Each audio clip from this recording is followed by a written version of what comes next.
ओम नमो भगवते वासुदेवाय। ओम नमो भगवते वासुदेवाय।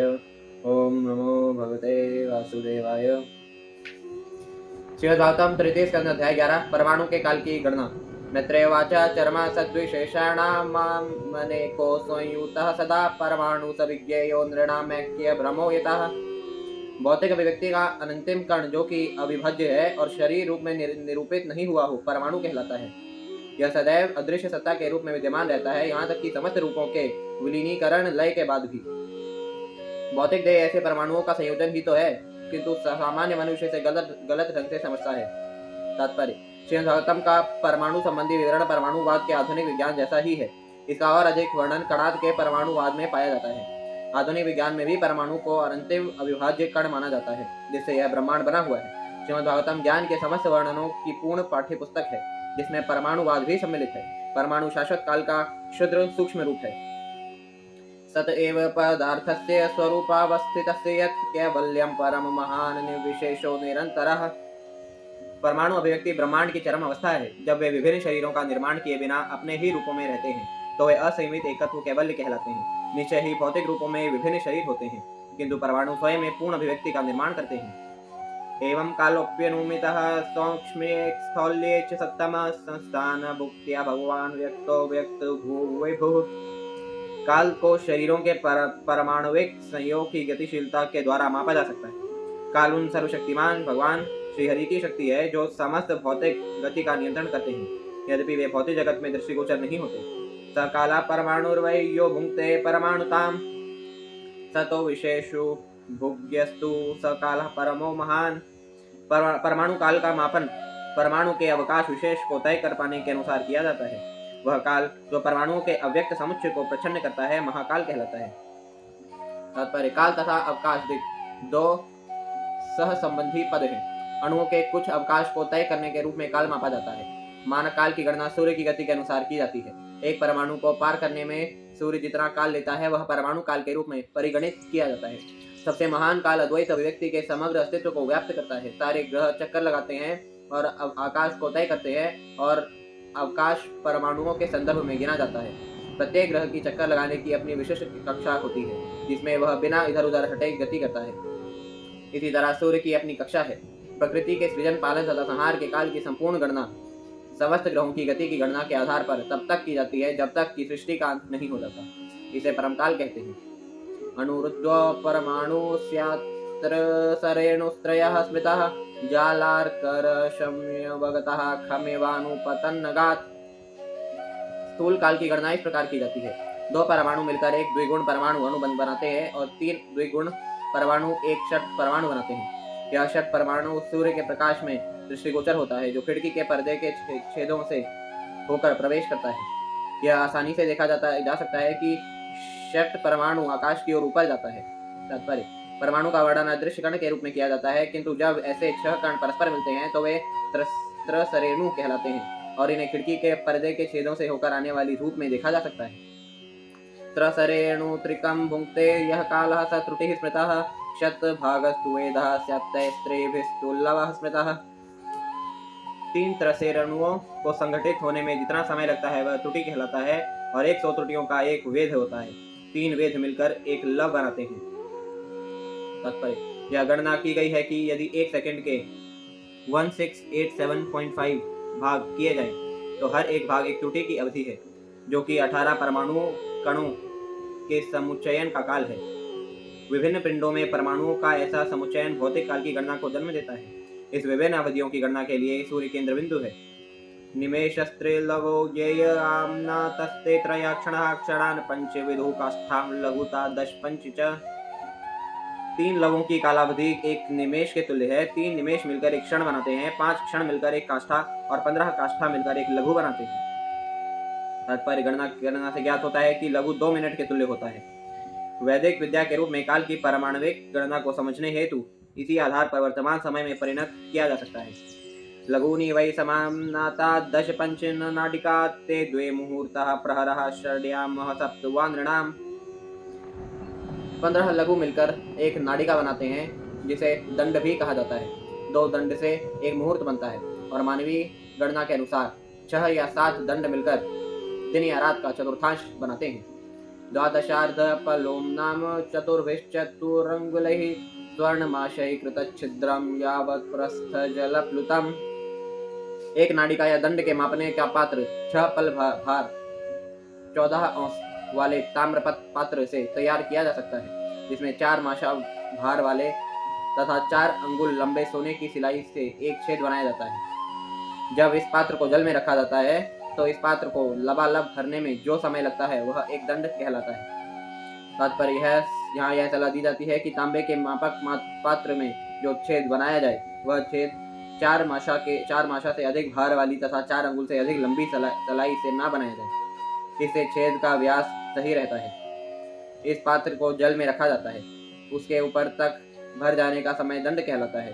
दंड की अवधि मापने की यह दूसरी विधि है। जिस तरह की कांच के पात्र में बालू से समय मापा जाता है, ऐसा प्रतीत होता है कि वैदिक सभ्यता के दिनों में भौतिकी, रसायन शास्त्र या उच्चतर गणित का अभाव न था। मापों की गणना सरल से सरल रूप में अनेक विधियों से की जाती थी। यामाश्चत्वारो मर्त्यानामहनि उभे पक्षा पंचदशाहानि शुक्ला कृष्णश्च मानद। यह भी गणना की गई है कि मनुष्य के दिन में 4 प्रहर या याम होते हैं और रात में भी 4 प्रहर होते हैं। इसी तरह 15 दिन तथा 15 रातें पखवाड़ा कहलाती हैं और एक मास में 2 पखवाड़े पक्ष उजाला शुक्ल तथा अंधियारा कृष्ण होते हैं।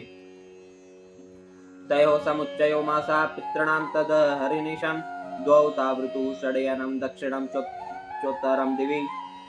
2 पक्षों को मिलाकर एक मास होता है और यह अवधि पितृलोकों का पूरा एक दिन तथा रात है। ऐसे 2 मास मिलकर एक ऋतु बनाते हैं और 6 मास मिलकर दक्षिण से उत्तर तक सूर्य की पूर्ण गति को बनाते हैं। अयने चाहनी प्राहुर्वत्सरो 12 स्मृतः संवत्सरशतं नृणां परमायुर्निरूपितम्। 2 सौर गतियों से देवताओं का एक दिन तथा एक रात बनते हैं और दिन रात का यह संयोग मनुष्य के एक पूर्ण पंचांग वर्ष के तुल्य है। मनुष्य की आयु 100 वर्ष की है। गृहरक्षताराचक्रस्थः परमाण्वादिना जगत् संवत्सरावसानेन पर्यत्य निमिषो विभुः।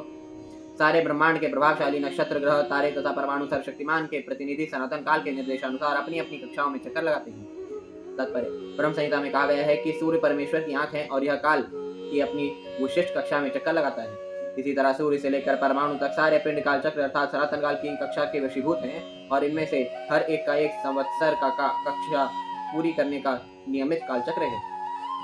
संवत्सरा परिवत्सर इडावत्सर एव च अनुवत्सरो वत्सरश्च विदुरैवं प्रभाष्यते। सूर्य, चंद्रमा, नक्षत्र तथा आकाश के तारों के 5 भिन्न भिन्न नाम हैं और उनमें से प्रत्येक का अपना संवत्सर है। तात्पर्य, श्रीमद्भागवतम के उपयुक्त श्लोकों में भौतिकी, रसायन शास्त्र, गणित, ज्योतिर्विज्ञान, काल तथा अधिक विषयों की चर्चा हुई है। वे उन विषयों के जिज्ञासुओं के लिए निश्चय ही अति रोचक हैं, किंतु जहाँ तक हमारा संबंध है हम उनकी सम्यक व्याख्या तकनीकी ज्ञान के रूप में नहीं दे सकते। इस विषय का सारांश इस कथन द्वारा दिया गया है कि ज्ञान की विभिन्न शाखाओं के ऊपर काल का सर्वोपरि नियंत्रण है और यह काल पूर्ण पुरुषोत्तम भगवान का पूर्ण प्रतिनिधि है। उनके बिना कुछ भी विद्यमान नहीं रह सकता। अतः हर वस्तु हमारे अल्प ज्ञान के लिए चाहे कितनी ही अद्भुत क्यों न हो, श्री भगवान की जादुई छड़ी का कर्ता प्रतीत होती है। जहाँ तक काल का संबंध है, हम आधुनिक घड़ी के अनुसार काल की तालिका दे रहे हैं। एक त्रुटि 8/13500 सेकंड। एक लघु 2 मिनट। एक वेद 8/135 सेकंड। एक लव 8/45 सेकंड। एक निमेश 8/15 सेकंड। एक क्षण 8/5 सेकंड। एक काष्ठा 8 सेकंड। एक दंड 30 मिनट। एक प्रहर 3 घंटे। एक दिन 12 घंटे। एक रात 12 घंटे। एक पक्ष 15 दिन। 2 पक्ष का एक मास तथा 12 मास का एक पंचांग वर्ष या सूर्य की पूरी एक कक्षा होती है। मनुष्य की आयु 100 वर्ष अनुमानित है। सनातन काल की माप को नियंत्रित करने की यही विधि है। ब्रह्म संहिता 5.52 में इस नियंत्रण की परिपुष्टि इस प्रकार हुई है। यच्चक्षुरेश सविता सकल गृहाणां राजा समस्त सुरमूर्तिरेश तेजः यस्याज्ञया भ्रमति संभृत काल चक्रो गोविंदम आदि पुरुषम तम अहम भजामि। मैं उन आदि भगवान गोविंद की पूजा करता हूँ जिनके नियंत्रण में श्री भगवान की आंख माना जाने वाला सूर्य एक तक सनातन काल की स्थिर कक्षा के भीतर चक्कर लगाता है। सूर्य समस्त ग्रह मंडलों का राजा है और उसमें उष्मा तथा प्रकाश की असीम शक्ति है। या सृज्य शक्ति मुरुधोशयन स्वशक्तया पुंसो ब्रह्माय दिवि धावति भूतभेदः कालक्षया गुणमयं क्रतुभिर्वितन्वं तस्मै बलिं हरत वत्सर पंचकाय। हे विदुर, सूर्य अपनी असीम ऊष्मा तथा प्रकाश से सारे जीवों को जीवन देता है। वह सारे जीवों की आयु को इसलिए कम करता है कि उन्हें भौतिक आसक्ति के मोह से छुड़ाया जा सके। वह स्वर्गलोक तक ऊपर जाने के मार्ग को विस्तृत प्रशस्त बनाता है। इस तरह वह आकाश में बड़े वेग से गतिशील है। अतएव हर एक को चाहिए कि प्रत्येक 5 वर्ष में एक बार पूजा की समस्त सामग्री के साथ उसको नमस्कार करे। विदुर्वाच पितृदेव मनुष्याणामायुः परमिदं स्मृतं परेषां गतिमाचक्ष ये स्युः कल्पाद बर्हिर्विदः। विदुर ने कहा, मैं पितृलोकों, स्वर्गलोकों तथा मनुष्यों के लोक के निवासियों की आयु को समझ पाया हूँ। कृपया आप मुझे उन महान विद्वान जीवों की जीवन अवधि के विषय में बताएं जो कल्प की परिधि के परे हैं। तात्पर्य, ब्रह्मा के दिन की समाप्ति पर ब्रह्मांड का जो आंशिक विलय होता है उसे सारे लोग प्रभावित नहीं होते। अत्यधिक विद्वान जीवों यथा सनक तथा भृगु के लोग कल्पों के प्रलयों से प्रभावित नहीं होते। सारे लोग विभिन्न प्रकार के हैं और इनमें से हर एक भिन्न काल चक्र द्वारा नियंत्रित होता है। पृथ्वी लोक का काल अन्य अधिक उच्चस्थ लोकों पर लागू नहीं होता। अतः विदुर यहाँ पर अन्य लोकों की कालावधि के विषय में प्रश्न कर रहे हैं। भगवान वेद कालस्य गतिम भगवतो ननु विश्वम विचक्षते धीरा योगराध्येन चक्षुषा। हे आध्यात्मिक रूप से शक्तिशाली, आप उस सनातन काल की गतियों को समझ सकते हैं जो पूर्ण पुरुषोत्तम भगवान का एक नियंत्रक स्वरूप है। क्योंकि आप स्वरूप सिद्ध व्यक्ति हैं अतः आप योग दृष्टि की शक्ति से हर वस्तु देख सकते हैं। तात्पर्य, जो योग शक्ति की सर्वोच्च सिद्धावस्था को प्राप्त कर चुके हैं और भूत वर्तमान तथा भविष्य की हर वस्तु को देख सकते हैं, वे त्रिकालज्ञ कहलाते हैं। इसी तरह भगवत भक्त शास्त्रों की हर वस्तु को स्पष्ट रूप से देख सकते हैं। भगवान श्री कृष्ण के भक्तगण कृष्ण विज्ञान के साथ ही साथ भौतिक तथा आध्यात्मिक जगतों की स्थिति को बिना किसी कठिनाई के सरलता से समझ सकते हैं। भक्तों को किसी योग सिद्धि के लिए प्रयास नहीं करना पड़ता। वे हर एक के हृदय में विराजमान श्री भगवान की कृपा से हर बात को समझने में सक्षम होते हैं। मैत्रेयोवाच कृतं त्रेता द्वापरं च कलिश्चेति चतुर्युगं द्विदिव्यैर्द्वादशैर्वर्षैः सावधानं निरूपितम्। श्री मैत्रेय मुनि ने कहा, हे विदुर, चारों युग सत्य, त्रेता, द्वापर तथा कलयुग कहलाते हैं। इन सब के कुल वर्षों का योग देवताओं के 12,000 वर्षों के बराबर है। तात्पर्य, देवताओं का वर्ष मनुष्यों के 360 वर्षों के बराबर होता है, जैसा कि आगे के श्लोकों से स्पष्ट हो जाएगा। देवताओं के 12,000 वर्ष, जिसमें संधिकाल की अवधियां अर्थात युग संध्याएं सम्मिलित हैं, उपयुक्त 4 युगों के योग के तुल्य हैं। इस तरह उपयुक्त 4 युगों का संपूर्ण योग 4320,000 वर्ष है। चत्वारि त्रीणि द्वै चैकं कृतादिषु यथाक्रमं संख्यातानि सहस्राणि द्विगुणानि शतानि च। सतयुग की अवधि देवताओं के 4,800 वर्ष के तुल्य है। त्रेतायुग की अवधि 3,600 दैवी वर्षों के तुल्य, द्वापर युग की 2,400 वर्ष तथा कलयुग की अवधि 1,200 दैवी वर्षों के तुल्य है। तात्पर्य, जैसा कि ऊपर कहा गया है, देवताओं का एक वर्ष मनुष्यों के 360 वर्षों के बराबर होता है। अतः सतयुग की अवधि 4800 इंटू 360 इक्वल 1728000 वर्ष हुई। इसी तरह त्रेता युग की अवधि 3600 इंटू 360 इक्वल 1296000 वर्ष। द्वापर युग की 2400 इंटू 360 इक्वल 864000 वर्ष तथा कलयुग की अवधि 1200 इंटू 360 इक्वल 432000 वर्ष है। संध्या संध्यांशयोरन्तरः तर्यः कालः शतसंख्ययोः तमेवाहुर्युगं तज्ज्ञा यत्र धर्मो विधीयते। प्रत्येक युग के पहले तथा बाद के संधिकाल जो कि कुछ 100 वर्षों के होते हैं, जैसा कि पहले उल्लेख किया जा चुका है, दक्ष ज्योतिर्विदों के अनुसार युग संध्या या 2 युगों के संधिकाल कहलाते हैं। इन अवधियों में सभी प्रकार के धार्मिक कार्य संपन्न किए जाते हैं। धर्म चतुष्पानं पान्मनुजान कृते समनुर्वर्तते स एवान्येष्व धर्मेण व्यतिपादेन वर्धता। हे विदुर, सतयुग में मानव जाति ने उचित तथा पूर्ण रूप से धर्म के सिद्धांतों का पालन किया, किंतु अन्य युगों में ज्यों-ज्यों अधर्म प्रवेश पाता गया, त्यों-त्यों धर्म क्रमशः एक अंश घटता गया। तात्पर्य, सत्ययुग में धार्मिक सिद्धांतों को पूरी तरह संपन्न किया जाता था। धीरे धीरे बाद के युगों में धर्म के सिद्धांत एक अंश करके घटते गए। दूसरे शब्दों में संप्रति 1 अंश धर्म है और 3 अंश अधर्म। इसलिए इस युग में लोग अधिक सुखी नहीं हैं। त्रिलोक्या युगसाहस्रं बहिरा ब्रह्मणो दिनं तावत्येव निशातातयन्निमीलति विश्वसृक्। 3 लोकों स्वर्ग, मर्त्य तथा पाताल के बाहर 4 युगों को 1000 से गुणा करने से ब्रह्मा के लोक का एक दिन होता है। ऐसी ही अवधि ब्रह्मा की रात होती है जिसमें ब्रह्मांड के सृष्टा सो जाते हैं। तात्पर्य, जब ब्रह्मा अपनी रात्रि के समय सो जाते हैं तब ब्रह्मलोक से नीचे के तीनों लोक प्रलय के जल में डूब जाते हैं। सोते हुए ब्रह्मा गर्भोदक्षाय विष्णु के विषय में स्वप्न देखते हैं और ध्वस्त हुए क्षेत्र के पुनर्वसन हेतु श्री भगवान से आदेश लेते हैं। निशावसान आरब्धो लोककल्पोऽनुवर्तते यावद्दिनं भगवतो मनून् भुञ्जनश्च चतुर्दश। ब्रह्मा की रात्रि का अंत होने पर ब्रह्मा के दिन के समय तीनों लोकों का पुनः सृजन प्रारंभ होता है और वे एक के बाद एक लगातार 14 मनुओं मनुष्य जाति के पिता के जीवन काल तक विद्यमान रहते हैं। तात्पर्य, प्रत्येक मनु के जीवन के अंत में छोटे छोटे प्रलय भी होते रहते हैं। स्वयं स्वयं कालम मनुर्भुंक्ते साधिकाम ये कस्पतिम। प्रत्येक मनु चतुर्युगों के 71 से कुछ अधिक समूहों का जीवन भोग करता है। तात्पर्य, जैसा कि विष्णु पुराण में वर्णित है, मनु की आयु चतुर्युगों के 71 समूहों की होती है। एक मनु की आयु दैवी गणना के अनुसार लगभग 852000 वर्ष या मनुष्य गणना में 30672000 वर्ष होती है। मन्वन्तरेषु मनवस्तद्वंशया ऋषयः सुराः भवन्ति चैव युगपत्सुरेशाश्चानुये च तान्। प्रत्येक मनु के अवसान के बाद क्रम से अगला मनु अपने वंशजों के साथ आता है जो विभिन्न लोकों पर शासन करते हैं, किंतु 7 विख्यात ऋषि तथा इंद्र जैसे देवता एवं गंधर्व जैसे उनके अनुयायी मनु के साथ साथ प्रकट होते हैं। तात्पर्य, ब्रह्मा के एक दिन में 14 मनु होते हैं और इनमें से हर एक के भिन्न भिन्न वंशज होते हैं। एष दैनन्दिनः सर्गो ब्रह्मस्त्रैलोक्यवर्तनः तिर्यन्नृत्सृदेवाराम संभवो यत्र कर्मभेः। ब्रह्मा के दिन के समय सृष्टियों में तीनों लोग स्वर्ग, मर्त्य तथा पाताल चक्कर लगाते हैं तथा मनुष्येतर, पशु, मनुष्य, देवता तथा पितृगण समेत सारे निवासी अपने अपने सकाम कर्मों के अनुसार प्रकट तथा प्रकट होते रहते हैं।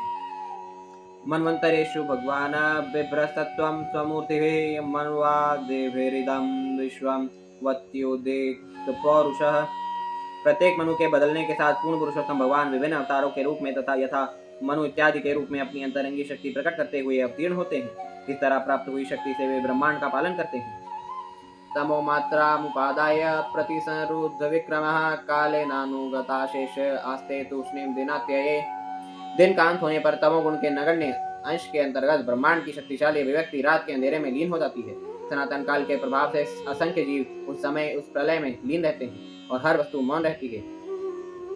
तात्पर्य, यह श्लोक ब्रह्मा की रात्रि की व्याख्या है जो प्रकृति के तमोगुण के क्षुद्र अंश के संपर्क में काल के प्रभाव का परिणाम है। तीनों लोकों का प्रलय तमस के अवतार रुद्र द्वारा लाया जाता है जो सनातन काल की उस अग्नि के द्वारा प्रदर्शित होता है जो तीनों लोकों में प्रज्वलित रहती है। ये तीनों लोक भूः, भुवः तथा स्वः, पाताल, मर्त्य तथा स्वर्ग कहलाते हैं। असंख्य जीव उस प्रलय में लीन होते हैं जो परमेश्वर की शक्ति के दृश्य पर पटाक्षेप जैसी प्रतीत होती है और इस तरह हर वस्तु मौन हो जाती है। तमेवान्वविपीड्यन्ते लोका भूरादयस्त्रयः निशायामनुवृत्तायां निर्मुक्तशशिभास्करम्। जब ब्रह्मा की रात शुरू होती है तो तीनों लोग दृष्टिगोचर नहीं होते और सूर्य तथा चंद्रमा तेज विहीन हो जाते हैं जिस तरह की सामान्य रात के समय होता है। तात्पर्य, ऐसा समझा जाता है कि सूर्य तथा चंद्रमा की चमक तीनों लोकों की परिधि से अदृश्य हो जाती है, किंतु स्वयं सूर्य तथा चंद्रमा लुप्त नहीं होते। वे ब्रह्मांड के शेष भाग में जो तीनों लोकों के मंडल से परे है प्रकट होते हैं। प्रलयग्रस्त भाग सूर्य की किरणों या चंद्रमा की चमक से विहीन रहता है। सर्वत्र अंधकार रहता है और जल भरा रहता है और ना रुकने वाली वायु चलती है, जैसा कि अगले श्लोकों में बतलाया गया है। त्रिलोक्यां दह्यमानायां शक्त्या संकर्षणाग्निना यान्त्यूष्मणामहर्लोकाज्जनं भुरिग्वादयोर्दिताः। संकर्षण के मुखारविंद से निकलने वाली अग्नि के कारण प्रलय होता है और इस तरह भृगु इत्यादि महर्षि तथा महर्लोक के अन्य निवासी नीचे के तीनों लोकों में लगी उस प्रज्वलित अग्नि की उष्मा से व्याकुल होकर जनलोक को चले जाते हैं। तावत्रे भुवरं सद्यः कालकल्पान्ते प्लावयन्त्योत्कटाटोपचण्डवातेरितोर्मयः। प्रलय के प्रारंभ में सारे समुद्र उमड़ आते हैं और भीषण हवाएं उग्र रूप से चलती हैं। इस तरह समुद्र की लहरें भयावह बन जाती हैं और देखते ही देखते तीनों लोग जलमग्न हो जाते हैं। तात्पर्य कहा जाता है कि संकर्षण के मुखारविंद से निकलने वाली प्रज्वलित अग्नि देवताओं के 100 वर्ष तक या मनुष्यों के 36000 वर्षों तक धधकती रहती है। इसके पश्चात अगले 36000 वर्षों तक मूसलाधार वर्षा के साथ साथ प्रचंड वायु तथा लहरें उठती हैं और समुद्र तथा महासागर उमड़ने लगते हैं। 72000 वर्षों के ये घात प्रतिघात तीनों लोकों के आंशिक प्रलय के आरंभ हैं।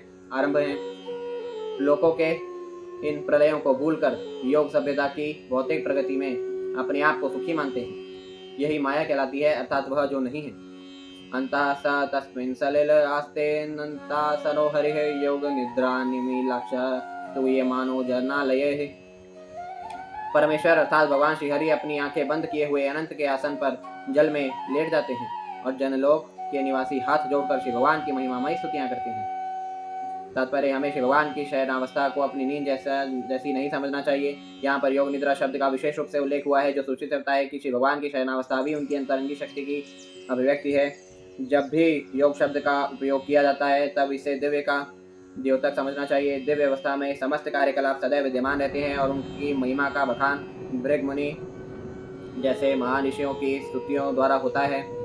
एवं विधैर्होरास्त्रैरात्रैः कालगत्योपलक्षितैः अपक्षितमिवास्यापि परमायुर्वयः शतम्। इस तरह ब्रह्मा समेत प्रत्येक जीव के लिए आयु की अवधि के क्षय की विधि विद्यमान रहती है। विभिन्न लोकों के काल के संदर्भ में हर किसी जीव की आयु केवल 100 वर्ष तक होती है। तात्पर्य विभिन्न जीवों के लिए विभिन्न लोकों में कालावधि के अनुसार हर जीव 100 वर्ष तक जीवित रहता है। जीवन के ये 100 वर्ष प्रत्येक अवस्था में समान नहीं होते। 100 वर्षों की सबसे दीर्घ आयु ब्रह्मा की होती है और ब्रह्मा का जीवन बहुत दीर्घ होने पर भी समय आने पर वह समाप्त हो जाता है। ब्रह्मा भी अपनी मृत्यु से भयभीत रहते हैं, अतः वे श्री भगवान की भक्ति करते हैं जिससे वे माया के पास से छुटकारा पा सकें। हाँ, पशुओं में उत्तरदायित्व का कोई बोध नहीं होता, किंतु मनुष्य भी जिनमें उत्तरदायित्व का बोध विकसित रहता है श्री भगवान की भक्ति में लगे बिना अपना अमूल्य समय व्यर्थ खोते रहते हैं। वे आसन्न मृत्यु से डरे बिना मौज से रहते हैं। यह हमारा समाज का पागलपन है। पागल मनुष्य को जीवन में कोई उत्तरदायित्व नहीं होता। इसी तरह जो मनुष्य मरने के पूर्व उत्तरदायित्व का बोध विकसित नहीं कर लेता वह उस पागल व्यक्ति के समान है जो भविष्य की किसी प्रकार की चिंता किए बिना भौतिक जीवन का आनंद लेना चाहता है। यह आवश्यक है कि प्रत्येक मनुष्य अगले जीवन के लिए अपने आप को तैयार करने हेतु उत्तरदायी बने, भले ही उसकी आयु इस ब्रह्मांड के सबसे बड़े प्राणी ब्रह्मा जितनी क्यों न हो। यदर्थमायुषस्तस्य परार्धम विधीयते पूर्वा परार्धोपक्रांतो ही अपरोद्य परवर्तते। ब्रह्मा के जीवन के 100 वर्ष 2 भागों में विभक्त हैं, प्रथमार्ध तथा द्वितीयार्ध या परार्ध। ब्रह्मा के जीवन का प्रथमार्ध समाप्त हो चुका है और द्वितीयार्ध अब चल रहा है। तात्पर्य इस ग्रंथ में अनेक स्थलों पर ब्रह्मा के जीवन के 100 वर्षों की अवधि की व्याख्या की जा चुकी है और श्रीमद् भगवद गीता 8.17 में भी इसका वर्णन हुआ है। ब्रह्मा की आयु के 50 वर्ष बीत चुके हैं और अगले 50 वर्ष अभी पूरे होने हैं, तब ब्रह्मा के लिए भी मृत्यु अपरिहार्य हो जाएगी। पूर्वस्यादौ परार्धस्य ब्रह्मो नाम महान भूत कल्पोऽयत्राभवत् ब्रह्मा शब्द ब्रह्मेति यं विदुः। ब्रह्मा के जीवन के प्रथमार्ध के प्रारंभ में ब्रह्म नामक कल्प था जिसमें ब्रह्मा उत्पन्न हुए। वेदों का जन्म ब्रह्मा के जन्म के साथ साथ हुआ। तात्पर्य पद्म पुराण प्रभास खंड के अनुसार ब्रह्मा के 30 दिनों में कई कल्प तथा वराह कल्प तथा पितृकल्प घटित हो जाते हैं। 30 दिन का ब्रह्मा का एक मास होता है जो पूर्ण चंद्रमा से लेकर चंद्रमा के अस्त होने तक चलता है। ऐसे 12 मासों से पूरा वर्ष बनता है और 50 वर्ष एक परार्ध को पूरा करते हैं, अर्थात ब्रह्मा की आयु के आधे के तुल्य होते हैं। श्री भगवान का श्वेत वराह प्राकट्य ब्रह्मा का पहला जन्मदिन है। ब्रह्मा की जन्म तिथि हिंदू ज्योतिषीय गणना के अनुसार मार्च मास में पड़ती है। यह कथन श्री विश्वनाथ चक्रवर्ती ठाकुर की व्याख्या से ज्यों का त्यों उद्धृत है। तस्यैव चान्ते कल्पो भूदयं पद्ममभिचक्षते यद्देरार्नासभिरस विसरस आसीलोकसरोरुहम्। प्रथम ब्रह्म कल्प के बाद का कल्प पाद्म कल्प कहलाता है, क्योंकि उस कल्प में विश्व रूप कमल का फूल भगवान श्री हरि के नाभि रूपी जलाशय से प्रकट हुआ। तात्पर्य ब्रह्म कल्प के बाद का कल्प पाद्म कल्प कहलाता है, क्योंकि उस कल्प में विश्व रूपी कमल विकसित होता है। कुछ पुराणों में पाद्म कल्प को पितृकल्प भी कहा गया है। अयं तु कथितः कल्पो द्वितीयस्यापि भारतवारः इति विख्यातो यत्रासीच्छु करो हरिः। हे भरतवंशी, ब्रह्मा के जीवन के द्वितीयार्ध में प्रथम कल्प वाराह कल्प भी कहलाता है, क्योंकि उस कल्प में श्री भगवान शुकर अवतार के रूप में प्रकट हुए थे। ब्रह्म, पद्म तथा वराह नामक विभिन्न कल्प अभिज्ञ व्यक्ति को कुछ चक्कर में डालने वाले लगते हैं। कुछ ऐसे विद्वान हैं जो इन कल्पों को एक ही मानते हैं। श्री विश्वनाथ चक्रवर्ती के अनुसार ब्रह्म कल्प प्रथमार्थ के प्रारंभ में पद्म कल्प जैसा प्रतीत होता है, किंतु हम तो मूल पाठ का पालन कर सकते हैं और यह समझ सकते हैं कि वर्तमान कल्प ब्रह्मा की आयु की अवधि के द्वितीयार्ध में है। कालोयम द्विपरार्धाख्यो उन्निमेष उपचर्यते अव्याकृतस्यानन्तस्य ऋणादेर्जगदात्मनः। जैसा कि ऊपर कहा जा चुका है, ब्रह्मा के जीवन के 2 भागों की अवधि श्री भगवान के लिए 1 निमेष 1 सेकंड से भी कम से के बराबर परिगणित की जाती है। श्री भगवान अपरिवर्तनीय तथा असीम है और ब्रह्मांड के समेत समस्त कारणों के कारण है। तात्पर्य: श्री मैत्रेय मुनि ने काल के विभिन्न मापों का परमाणु से लेकर ब्रह्मा की आयु की अवधि तक का पर्याप्त विवरण दिया है। अब वे अनंत भगवान के काल का कुछ अनुमान प्रस्तुत करने का प्रयास कर रहे हैं। वे उनके असीम काल का संकेत ब्रह्मा के जीवन के मानदंड द्वारा देते हैं। ब्रह्मा की पूरी आयु की गणना श्री भगवान के काल के 1 सेकंड से भी कम है और वह ब्रह्म संहिता 5.48 में इस प्रकार बतलाई गई है: यस्यैकनिश्वसित कालम थावलंब्य जीवंति लोम विलजा जगदंडनाथा विष्णुर्महान् स इह यस्य कला विशेषो गोविंदम आदि पुरुषम तमहं भजामि। मैं समस्त कारणों के कारण आदि भगवान गोविंद की पूजा करता हूँ, जिनका श्वास महाविष्णु है। असंख्य ब्रह्मांडों के सारे प्रधान ब्रह्मागण उनके एक श्वास में लगने वाले समय की शरण ग्रहण करके जीवित रहते हैं। निर्विशेषवादी श्री भगवान के स्वरूप पर विश्वास नहीं करते, अतः वे श्री भगवान के शयन करने पर भी विश्वास नहीं करेंगे। उनका विचार अल्प ज्ञान से उत्पन्न है। वे हर वस्तु की गणना मनुष्य की क्षमता की तुलना में करते हैं। वे सोचते हैं कि परमेश्वर का अस्तित्व सक्रिय मानव जीवन के सर्वथा विपरीत है, क्योंकि मनुष्य के इंद्रिय होती हैं। अतएव श्री भगवान इंद्रियानुभूति से विहीन होंगे, क्योंकि मनुष्य का स्वरूप है। अतः परमेश्वर स्वरूप से विहीन होंगे, क्योंकि मनुष्य सोता है। अतः सर्वोपरि को नहीं सोना चाहिए। किंतु श्रीमद् भागवतम ऐसे निर्विशेषवादियों से सहमत नहीं है। यहाँ पर स्पष्ट कहा गया है कि परमेश्वर योग निद्रा में शयन करते हैं, क्योंकि वे सोते हैं। अतः स्वाभाविक है कि वे सांस लेते होंगे और ब्रह्म संहिता इसकी पुष्टि करती है कि उनके श्वास लेने की अवधि में असंख्य ब्रह्मा जन्म लेते हैं तथा मरते हैं। श्रीमद् भागवतम तथा ब्रह्म संहिता में पूर्ण मतैक्य है। सनातन काल कभी भी ब्रह्मा के जीवन के साथ नष्ट नहीं होता, यह चलता रहता है, किंतु पूर्ण पुरुषोत्तम भगवान को नियंत्रित करने की क्षमता इसमें नहीं है, क्योंकि श्री भगवान काल के नियंत्रक है। आध्यात्मिक जगत में काल तो निसंदेह है, किंतु कार्यकलापों पर इसका कोई नियंत्रण नहीं होता। काल असीम है और आध्यात्मिक जगत भी असीम है, क्योंकि वहाँ पर हर वस्तु परम स्तर पर विद्यमान रहती है। कालोयम परमाण्वादेर्द्विर्परात्परार्धान्त ईश्वरः नैवेशितुं प्रभुर्भूम्न ईश्वरो धाम मानिनाम। सनातन काल निश्चय ही परमाणु से लेकर ब्रह्मा की आयु के परार्धों तक के विभिन्न आयामों का नियंता है, किंतु तो भी इसका नियंत्रण सर्वशक्तिमान श्री भगवान द्वारा होता है। काल केवल उनका नियंत्रण कर सकता है जो सत्यलोक या ब्रह्मांड के अन्य उच्चतर लोकों में देह में अभिमान करने वाले हैं। विकारैः सहितो युक्तैर्विशेषादिभिरावृतः आण्डकोशो बहिरयं पंचाशक्तकोटिविस्तृतः। यह दृश्य भौतिक जगत 4 अरब मील के व्यास तक फैला हुआ है, जिसमें 8 भौतिक तत्वों का मिश्रण है, जो 16 अन्य कोटियों में भीतर बाहर निम्नवत रूपांतरित है। तात्पर्य: जैसा कि पहले कहा जा चुका है, संपूर्ण भौतिक जगत 16 विविधताओं तथा 8 भौतिक तत्वों का प्रदर्शन है। भौतिक जगत का वैश्लेषिक अध्ययन सांख्य दर्शन की विषय वस्तु है। 16 विविधताओं में 11 इंद्रियां तथा 5 इंद्रिय विषय आते हैं और 8 तत्व स्थूल तथा सूक्ष्म तत्व हैं, जिनके नाम है पृथ्वी, जल, अग्नि, वायु, आकाश, मन, बुद्धि तथा अहंकार। ये सभी परस्पर मिश्रित होकर संपूर्ण ब्रह्मांड में फैले हुए हैं, जो 4 अरब मील के व्यास में विस्तीर्ण है। हमारे अनुभव वाले इस ब्रह्मांड के अतिरिक्त अन्य असंख्य ब्रह्मांड हैं। इसमें से कुछ तो इस ब्रह्मांड से बड़े हैं और वे सभी एक समान भौतिक तत्वों के अंतर्गत एक साथ संपुंजित रहते हैं, जिनका वर्णन नीचे दिया हुआ है। दशोत्तराधिकैर्यत्र प्रविष्टा परमाणुवत् लक्ष्यतेऽन्तर्गता चान्ये कोटिशो हियण्डराशयाः।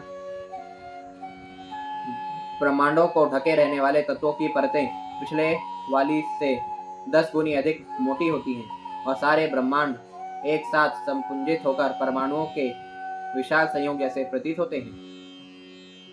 तात्पर्य: ब्रह्मांडों के आवरण कोश भी पृथ्वी, जल, अग्नि, वायु तथा आकाश के तत्वों से बने होते हैं और अपने से पहले वाले आवरण की अपेक्षा 10 गुना मोटे होते हैं। ब्रह्मांड का पहला आवरण पृथ्वी है और यह खुद ब्रह्मांड से 10 गुना मोटा है। यदि ब्रह्मांड 4 अरब मील का है तो पृथ्वी के आवरण का आकार 4 गुणा 10 अर्थात 40 अरब मील है।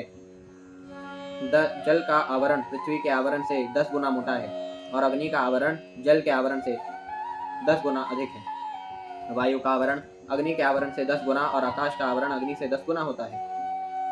यह ब्रह्मांड पदार्थ के आवरणों के भीतर आवरणों की तुलना में परमाणु जैसा प्रतीत होता है और ब्रह्मांडों की संख्या उन लोगों को भी ज्ञात नहीं है जो ब्रह्मांडों के आवरणों का अनुमान लगा सकते हैं। तदाहुरक्षरं ब्रह्म सर्वकारणकारणं विष्णोर्धाम परम साक्षात् पुरुषस्य महात्मनः। इसलिए पूर्ण पुरुषोत्तम भगवान श्री कृष्ण समस्त कारणों के आदि कारण कहलाते हैं। इस प्रकार से विष्णु का आध्यात्मिक धाम निसंदेह शाश्वत है और यह समस्त अभिव्यक्तियों के उद्गम महाविष्णु का भी धाम है। तात्पर्य भगवान महाविष्णु जो कि कारण सागर में योग निद्रा में शयन करते हैं और अपनी श्वास के द्वारा असंख्य ब्रह्मांडों को उत्पन्न करते हैं, भौतिक जगतों की क्षणिक अभिव्यक्ति के लिए महतत्व में क्षण भर के लिए ही प्रकट होते हैं। वे भगवान श्री कृष्ण के पूर्ण विस्तार हैं और इस तरह भगवान श्री कृष्ण से अभिन्न होकर भी भौतिक जगत में अवतार के रूप में उनका वैधानिक प्रकट अस्थायी है। जो भगवान का आदि रूप वस्तुतः स्वरूप या असली रूप है और वे वैकुंठ जगत विष्णुलोक में नित्य निवास करते हैं। यहाँ पर प्रयुक्त महात्मानः शब्द महाविष्णु को सूचित करने हेतु आया है और उनका असली स्वरूप भगवान श्री कृष्ण का है जो परम कहलाते हैं, जिसकी पुष्टि ब्रह्म संहिता में हुई है। ईश्वर परमा कृष्ण सच्चिदानंद विग्रह अनादिरादिर गोविंद सर्व कारण कारण। परम ईश्वर अर्थात आदि भगवान श्री कृष्ण है जो गोविंद कहलाते हैं। उनका रूप शाश्वत आनंदमय तथा ज्ञानमय है और वे समस्त कारणों के आदि कारण हैं। इस प्रकार श्रीमद्भागवतम के 33 स्कंद के अंतर्गत परमाणु से काल की गणना नामक 11वें अध्याय के भक्तिवेदांत तात्पर्य पूर्ण हुए।